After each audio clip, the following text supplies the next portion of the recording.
ఆధునిక యుద్ధాల్లో డ్రోన్ల రూపంలో ఎదురవుతున్న ముప్పును సమర్థంగా తిప్పికొట్టడంలో భారత్ ముందడుగు వేసింది. ప్రత్యర్థి దేశాల డ్రోన్లు మానవరహిత గగనతల వాహనాలను గుర్తించి నాశనం చేయగల స్వదేశీ కౌంటర్ డ్రోన్ సిస్టమ్ భార్గవాస్త్ర పరీక్ష సక్సెస్ఫుల్ అయింది. Solar defence and aerospace limited అభివృద్ధి చేసిన ఈ డ్రోన్ల నిరోధక వ్యవస్థను ఒడిశాలోని గోపాల్పూర్ సీవార్డ్ ఫైరింగ్ రేంజ్లో ఆర్మీ ఎయిర్ డిఫెన్స్ అధికారుల సమక్షంలో దీన్ని పరీక్షించారు. మొత్తం 3 ట్రయల్స్ నిర్వహించగా అన్ని విజయవంతమయ్యాయి. ప్రత్యర్థి దేశాలు విసురుతున్న డ్రోన్లపై రివర్స్ అటాక్ చేయడంలో భారత్ భార్గవాస్త్రను సిద్ధం చేసింది. టెస్టింగ్లోనూ సక్సెస్ఫుల్ అయింది. భార్గవాస్త్రలోని 4 మైక్రో రాకెట్లన్నీ నిర్దేశిత లక్ష్యాల్ని ఛేదించాయి.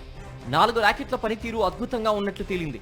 భారీ డ్రోన్లతో దాడులు జరిగినప్పుడు వాటిని గురిపెట్టి ఖచ్చితంగా నేలకూల్చే సాంకేతిక పరిజ్ఞానాన్ని భారత్ సొంతం చేసుకుంది.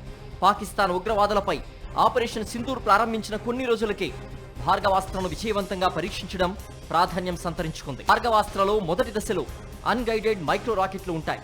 ఇవి శత్రు దేశాల డ్రోన్లను కూల్చివేస్తాయి. ఇక రెండో దశలో గైడెడ్ మైక్రో మిసైల్ ఉంటుంది. ఇది పిన్ పాయింట్ ఖచ్చితత్వంతో ప్రత్యర్థి డ్రోన్లను చిత్తు చేసింది. శత్రువు డ్రోన్లు తప్పించుకునే అవకాశమే ఉండదు. అన్ని రకాల వాతావరణ పరిస్థితుల్లో సమర్థంగా పనిచేసేలా భార్గవాస్త్రను అభివృద్ధి చేశారు. సముద్ర మట్టానికి 5 కిలోమీటర్లకు పైగా ఎత్తులోనూ చక్కగా పనిచేయగలదు. త్రివిధ దళాల అవసరాల మేరకు ఇందులో అదనంగా మార్పు చేర్పులు చేసుకునే వీలు కూడా కల్పించారు. భార్గవాస్త్రను హార్డ్ కిల్ మోడ్లో రూపొందించారు. భారీ డ్రోన్లతో పాటు చాలా చిన్న స్థాయి డ్రోన్లను కూల్చివేయగలదు.